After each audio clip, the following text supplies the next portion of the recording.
Magandang araw mga ka-solar. So muli tayo nagbabalik. Ang inyong ka-solar, si Solarens. So meron tayo ngayong na-receive na isang malaking package. At ito ay galing sa DEYE, China. So syempre ang DEYE, alam natin yan, na yan ay maker ng inverter, solar power inverter. Pero bukod dyan, marami pa silang mga ibang products. At tayo ay kanilang na-contact through email at nag-send nga sila, nagtanong kung pwede daw bang i-review natin ang inverter na hindi pa natin i-install. Sa nakikita nila, dun sa aking mga installation, meron akong 5 kilowatts, 6 kilowatts, 8 kilowatts, 12 kilowatts, and 16 kilowatts. Pero wala akong isang pirasong 10 kilowatts. Kaya itong laman na to ay isang 10 kilowatts DEYE hybrid solar power inverter. So, samahan nyo ako sa pagbukas.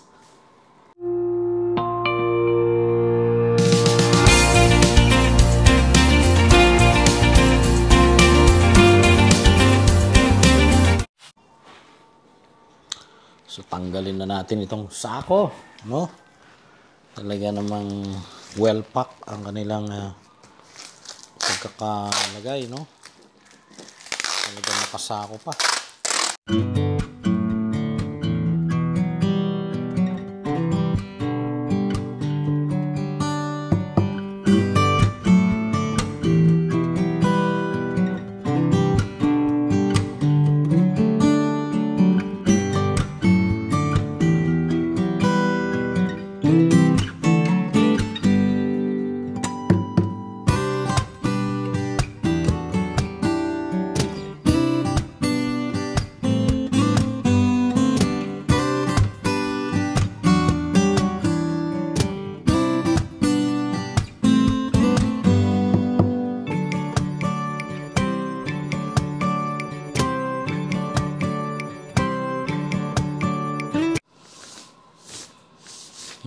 Yan, may cellphone number pa tayo dyan.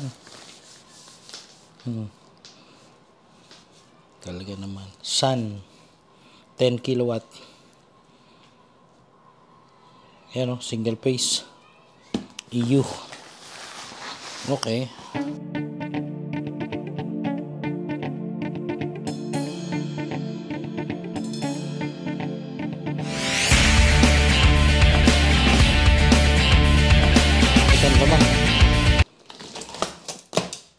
Ayan. Unang bumungad. Ayan unang bumungad yung manual. So ito Ito. 10 kilowatts. SG02LP1. Bagong model. AM3 na rin. Ito na talaga yung mga bagong labas sa AM3. Dati hanggang dyan lang yan. Yan After ng EU, wala na. Ngayon may AM3. Kahit sa 12 kilowatts. Ayan. Single phase pala yan. So, tanggalin natin to. And, meron din namang Wi-Fi logger. Ayan stick logger. Ayan, gagamitin natin yan syempre. Meron pang magnetic ring para sa battery yan. Okay. Let me check. Magnetic ring para sa battery. Tapos yung communication cable, ayan. So ito naman ay magnetic ring para sa BMS naman ito. Battery management system.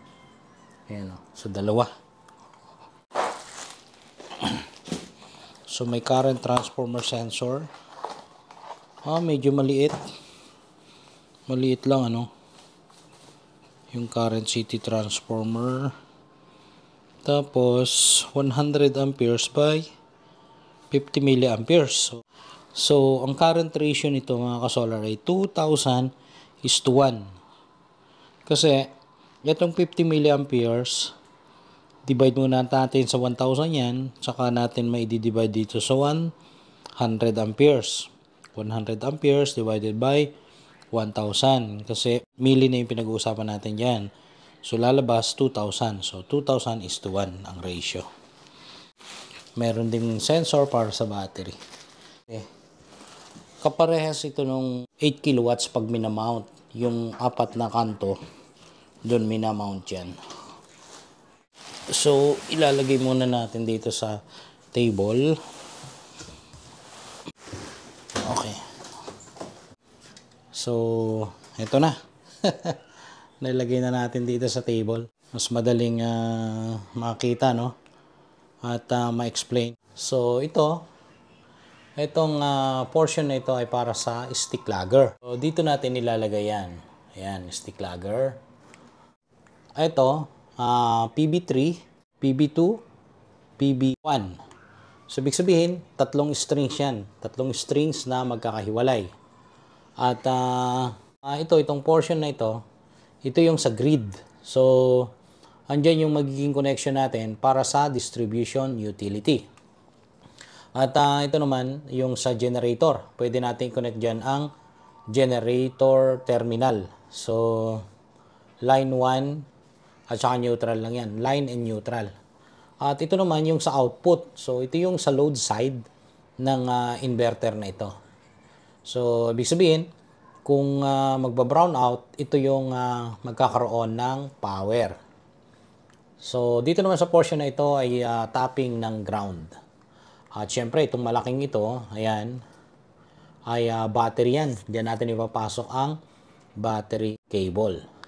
So, itong mga to, mayroong communication. Communication 1, 2, 3. Pwede natin ilagay dyan yung communication ng battery to inverter. At kung magpa-parallel tayo, pwede natin gamitin ito from inverter 1 to inverter 2. O kaya naman ay dyan natin ipasok yung mga sensors na papunta sa battery. Pwede rin. Yung CT sensor, yung sa pinakita ko kanina na 2,000:1, pwede rin natin dyan ipasok. At bubuksan natin sa taas. So, may kasama na ring Allen wrench ito. At pwede na natin mabuksan itong loob. So, wire box ang tawag dyan.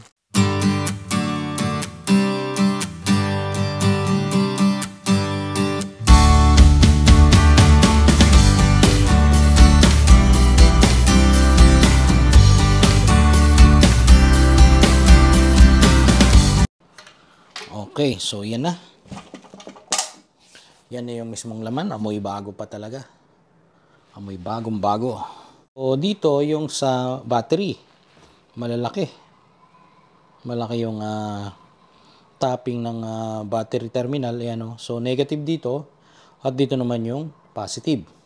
Samantalang ito yung kanina na pinakita ko sa inyo, yung gland, no? Yung PB2, PB3. Pero dito nakalagay, makikita natin, PB positive. 1. PB1 positive. PB1 negative. Dito PB2 positive, PB2 negative. PB3 positive, PB3 negative.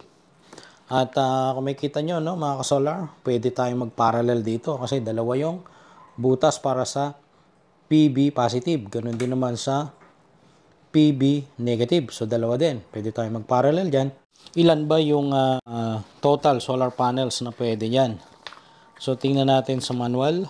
So, ito, kung makikita nyo, ayan, 10 kilowatts. Ang PB input voltage ng 10 kilowatts ay ranges from 125 volts DC hanggang 500 volts. Makikita ninyo yung number of MPP trackers, ibig sabihin, MPPT, ano?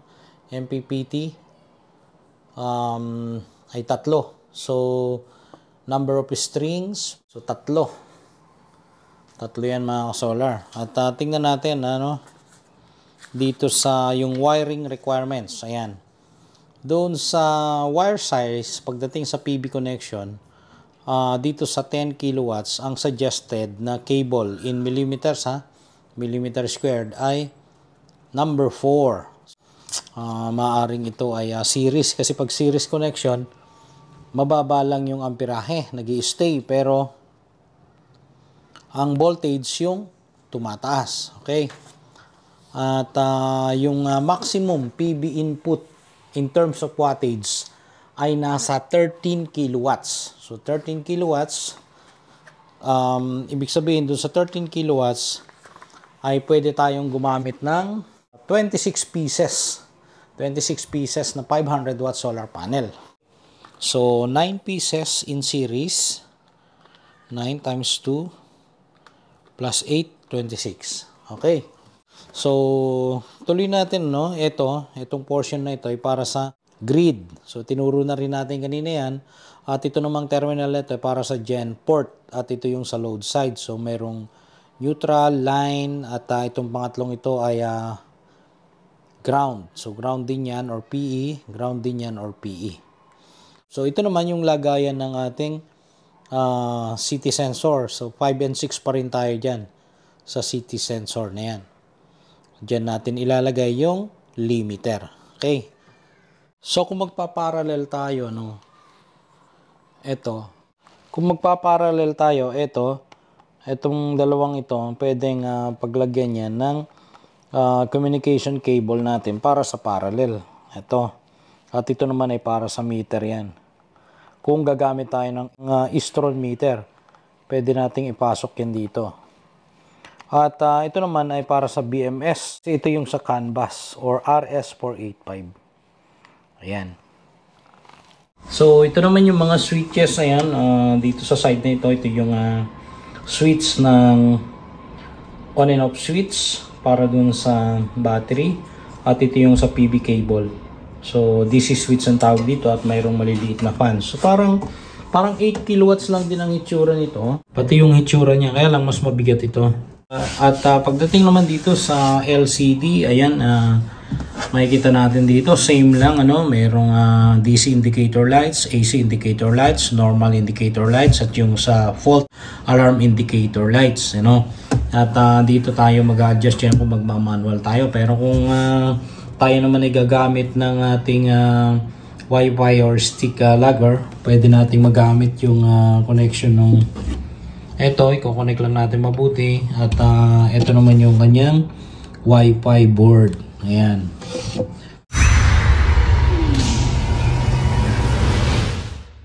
Okay mga ka-solar, no? So, tingnan naman natin yung specs.